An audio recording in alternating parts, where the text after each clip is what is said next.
Habari wapenzi, I hope mko poa kabisa. Karibuni jikoni kwetu. Leo tunakwenda kupika kuku wa kukaanga.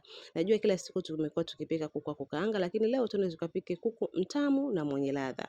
Hapo nimeandaa kuku wangu ambaye nimemosha vizuri, na huyu kuku alikuwa ni ile nilitumia nusu na robo ndo huyo kuku kiasi yake kilikuwa. Kwa hapo nimeshamuosha vizuri, nimeshamkatakata, nimemwandaa hapo.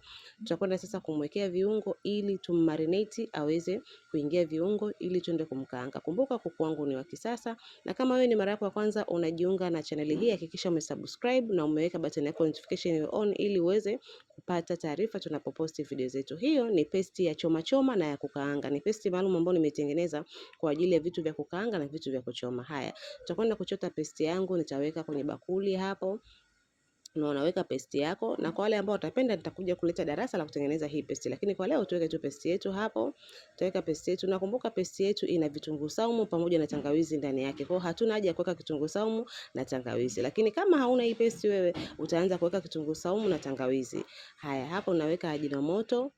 Hiyo ni ajinomoto, ni kiungo ambacho kinapatikana madukani. Alafu utaweka soya sauce kijiko kimoja. Hii ni soya sauce kijiko kimoja. Alafu baada ya soya sauce nitakwenda kuweka pilipili manga. Hii ni ya muhimu sana jamani. Kwa wale mtu anayesema mimi situmii pilipili, utaweka kwa kiasi kidogo kwa sababu haitokezi sana, lakini inaleta taste nzuri sana. Ama pilipili mtama kwa wasiofahamu. Hapo nitaongeza na chicken masala. Hiyo ni chicken masala, pia ni ya muhimu sana. Unaweka kwa kiwango kiasi. Viungo jamani ni makadirio, unakadiria tu. Then utaongeza na binzari ya mchuzi. Sheka binzari ya mchuzi, hiyo hapo ndo ambao nimeweka. Nitaongeza tena kidogo binzari. Jamani, uzuri wa kuku ni testi, na testi ni viungo. Hapo naongeza na roiko kidogo. Hakikisha umesikiliza vizuri kwenye swala la viungo kwa sababu ndio viungo ambavyo vinatakiwa. Hiyo ni roiko, ile roiko ya kawaida kabisa. Haya, baada ya hapo utachanganya viungo vyangu vizuri. Kama ni mpenzi wa kutumia limao, unaweza kuongeza limao ama ndimu.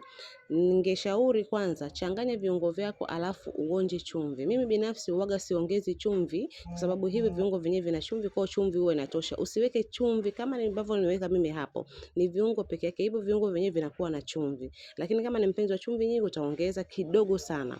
Hapo nimeongeza mafuta ya kupikia ili yenyewe yanasaidia viungo vyangu viweze kushikana vizuri pamoja na kuku wangu. Utakwenda kumweka kuku wako kwa dakika 30 mpaka 45 kwenye friji na sio freezer. Mfunike vizuri, weka kwenye friji, aingie viungo ndani ya dakika 30. Kama una haraka utapika ndani ya dakika 30. Kama hauna haraka utaacha mpaka dakika 45, utakwenda kukaanga kuku wako, atakuwa ameingia viungo vizuri. Haya, hapo nakwenda kukaanga kuku wangu.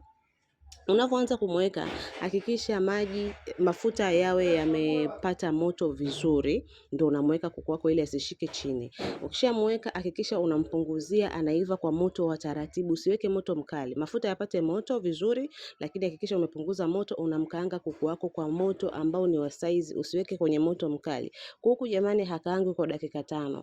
Kuku anakaangwa karibu dakika 10 mpaka 15, anaiva vizuri kwa moto wa taratibu. Kama unavyoona kuku wangu alikuwa ameiva vizuri kabisa, na nafikiri anaonekana. Wengi wanababua kuku haivi mpaka ndani. Kwa hiyo hakikisha umemwekea moto mdogo. Mafuta unapoweka wewe yamepata moto, ndio unaweka kuku wako, then unapunguza moto wako. Kuku anaiva taratibu kwa moto mdogo, anakuwa ameiva mpaka ndani. Na huo ndio muonekano wa mwisho baada ya kumaliza kukaanga kuku wangu. Nafikiri haina haja ya kusema, hata wewe mwenyewe kwa macho inaonekana. Kuku wangu alikuwa na taste nzuri, ameingia viungo mpaka ndani na ameiva vizuri. Kuku wetu unaweza ukala kwa wali, ugali, chipsi, ndizi ama chochote kile ambacho utapenda kulia kwenye kuku wako. Jamani, mimi niseme nawapenda sana. Leo niliwaandalia darasa la kukaanga kuku wa kisasa ambaye ni mtamu na mwenye testi, ambaye ameingia viungo vizuri. I hope nitakwenda kukusaidia wewe ambaye ulikuwa unapika kuku kila siku lakini humfurahii. Kwa staili hii utakwenda kuwa unakula kuku kila siku na unampenda. Kama wewe ni mara yako ya kwanza umejiunga kwenye channel yetu, hakikisha umesubscribe. Kusubscribe ndio kuendelea kuwa katika madarasa yetu. Hakikisha hii channel haikupiti, unakuwa kila siku ni mmoja wetu ambaye tukiposti unapata taarifa. Umeweka button yako notification iko on, kwa hiyo wewe unakuwa ni mwanachama wetu. Karibu na wewe uonje kidogo. Unaona kuku wetu jinsi ambavyo ananyambuka. Jamani, kuku ameiva vizuri na alikuwa ni mtamu sana. I hope utakwenda kujaribu na wewe kama mimi ambavyo nimefanya. Bye.